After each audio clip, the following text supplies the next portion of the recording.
भारत की सत्ता को समर्थन दें। मेरे प्यारे भाइयों, आप देख रहे होंगे कि जब से ये चुनाव प्रारंभ हुआ तब से और अब तक में इस चुनाव में इतना बदलाव आ गया है कि आज जिसको हम मोदी मीडिया कहते थे और जो प्रधानमंत्री के ऊपर करते आ रहा था, आज मोदी इस बात को सोचने पर विरोध है कि निश्चित रूप में ये चुनाव आने का चुनाव हो गया है पूरे भारत में। और जैसे जैसे चुनाव का 7वां चरण होगा, मैं यकीन के साथ इस बात को कह सकता हूँ कि 7वें चरण तक यही चरण वंदना करने वाले मोदी मीडिया के जो पत्रकार भाई हैं और जो मोदी मीडिया है, वो इस बात को कहने पर आ जाएगा कि कांग्रेस और मीडिया का गठबंधन की मिलकर सरकार बन जा रही है।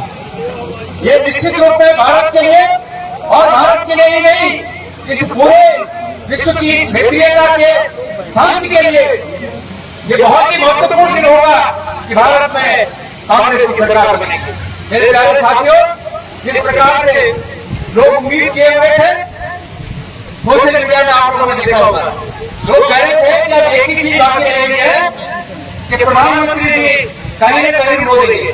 और कल वही हो जिस प्रकार से कल नकली आंसू बनारस में हम लोगों ने जो देखा, आप लोगों ने सोशल मीडिया के माध्यम से देखा होगा कि भारत के प्रधानमंत्री को चुनाव में ये बातें कहनी चाहिए कि अतीत में उन्होंने जो वादे किए थे उन वादों पर उन्होंने क्या किया।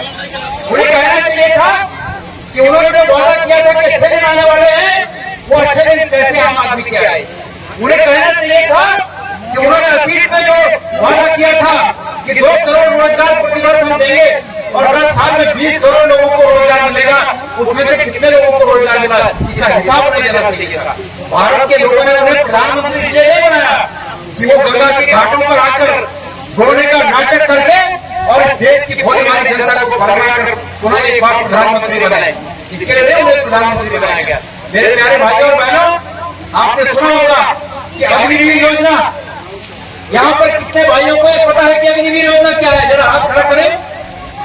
हमारी बहनों को तमाम पता है, हमारे भाइयों को पता है कि इस देश की सेना में पहले ये होता था कि अगर हमारा कोई भाई, हमारा कोई बेटा फौज में शामिल होता था तो फौज में शामिल होकर पूरी जिंदगी जब तक वो फौज में सेवा करने की उसकी उम्र है, वो फौज की सेवा करता था। दूसरे दिन सम्मान के साथ पेंशन लेके घर आता था। और मोदी जी ने, केंद्र की सरकार ने वो फौज की रेगुलर भर्तियां बंद करके अग्निवीर योजना शुरू कर दी। और अग्निवीर योजना क्या है कि 4 साल लड़का 18 साल में भर्ती होगा और 4 साल में घर आ जाएगा, और जब भर्ती होगा उस दौरान भी उसको पूरी तनख्वाह नहीं मिलेगी। मोदी जी, आप पहले तो हमारे बच्चों को बेरोजगार बना रहे हो और उनको इतना मजबूर कर दे रहे हो कि वो मजबूर बच्चा 4 साल के लिए कम नौकरी, कम तनख्वाह पर भी अग्निवीर बनने को तैयार हो, इतना मजबूर कर दे रहे हो। अगर उस बच्चे का पिता अगर फौज में पहले से फौजी है तो उस बच्चे का पिता बाद में रिटायर होगा और 22 साल का वो बच्चा पहले ही 4 साल में घर आ जाएगा। 75 साल का व्यक्ति, भाइयों 75 साल का व्यक्ति, हमारे बुढ़ाऊ जी 75 साल की उम्र में कह रहे हैं कि मेरी माताओं बहनों मुझे दे दो एक मौका और।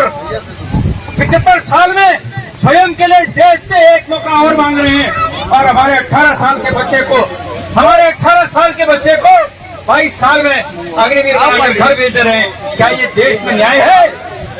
और इस अन्याय के खिलाफ आप सबको, हम सबको एक होना पड़ेगा।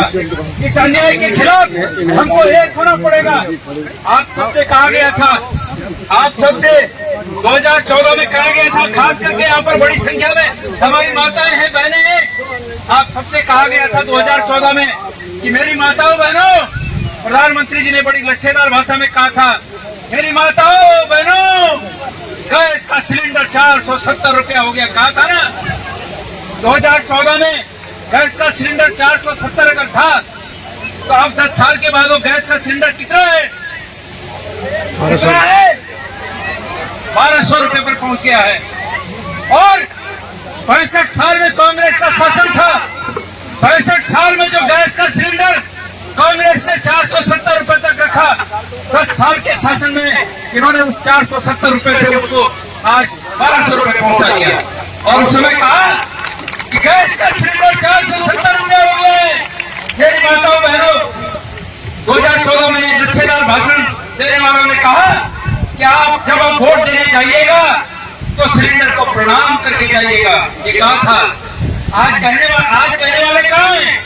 आज कहने वाले सिलेंडर की बात नहीं करते हैं। आज कहने वाले ये नहीं कहते हैं कि 10 साल में 470 के सिलेंडर को उन्होंने 1200 पहुंचा दिया। लेकिन आज आपका ये भाई यहाँ पर ये कहना चाहता है कि मेरी माताओं बहनों, मोतेरी बहनों के घर में 1200 रुपए उस सिलेंडर को भराने के लिए नहीं होंगे, खाली सिलेंडर पड़े होंगे। आपके बार उस सिलेंडर को अपने घर में उल्टा करके रखिए और प्रणाम करके जाइएगा और तब हाथ के निशान का बटन दबाइएगा। यही इस लोकतंत्र में ताकत एक बार बहुत सामने आपके हाथ में आई है और इस ताकत का उपयोग करिए। आज पूरा भारतवर्ष, कभी ऐसी स्थिति नहीं थी मेरे प्यारे भाइयों, हमारे बुजुर्ग यहाँ पर बैठे हैं जिन्होंने अतीत से लेकर अब तक कितने चुनाव देखे होंगे, लेकिन कभी ऐसी स्थिति नहीं आई कि भारत का प्रधानमंत्री देश की जनता को आंसू बहाकर वोट देना चाहता। भारत के हमारी इस देश में ऐसी भी प्रधानमंत्री हुई इंदिरा जी, जिनको उनके एजेंसियों ने ये बात कह दी थी कि आपकी हत्या हो सकती है और आप ये अपने जो सिक्योरिटी है के लोग हैं इनको बदलिए। लेकिन वो भी एक गांव महिला थी जिन्होंने कहा कि मैं किसी को इस बिना इस कारण से बदल नहीं सकती हूँ कि मेरी सुरक्षा को खतरा है और किसी कौम पर यह अंजाम है। उससे अच्छा ये है कि अगर मेरी मृत्यु भी हो तो मेरी खून का एक कतरा इस देश के निर्माण में काम आए। वो प्रधानमंत्री और ये भी प्रधानमंत्री है कि बनारस के घाटों पर आंसू बहाकर देश के भोले वाले लोगों को गुमराह करके फिर एक बार विजेंद्र साहब की उम्र में अपने एक मौका मारने का काम कर रहे हैं। हम भारत के प्रधानमंत्री को बस उस व्यक्ति को देखना चाहते हैं जो व्यक्ति पिछले 10 सालों से अटल होकर पूरे देश की सरकार ने उस व्यक्ति के पीछे पूरी ताकत लगा दी, उसकी छवि को धूमिल करने के लिए अरबों रुपए लगा दिया। लेकिन फिर भी अपार शक्ति का वो प्रतिबिंब पूरी ताकत के साथ खड़ा होकर देश का नेतृत्व करते हुए आगे बढ़ रहा है। उस राहुल गांधी को हम देश का प्रधानमंत्री देखना चाहते हैं।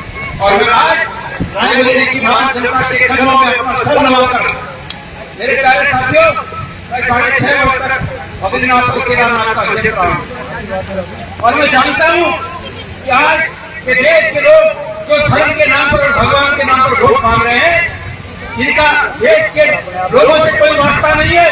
ये सिर्फ अपने हित के लिए धर्म का उपयोग कर रहे हैं, अपने हित के लिए भगवान का उपयोग कर रहे हैं।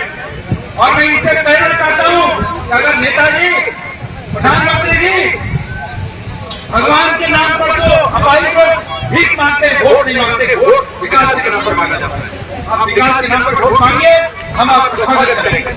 लेकिन जिस प्रकार से हर एक जो कांग्रेस में देता है उसके पीछे सीबीआई, उसके पीछे ईडी, उसके पीछे तमाम एजेंसियां और उसके बाद वो बीजेपी में चला जा रहा है तो उसके बाद सब पकड़े हो गए। भाई क्या न्याय है? क्या आपका कौन सी आपकी खोई है? कौन सा कानून आप लाए हैं?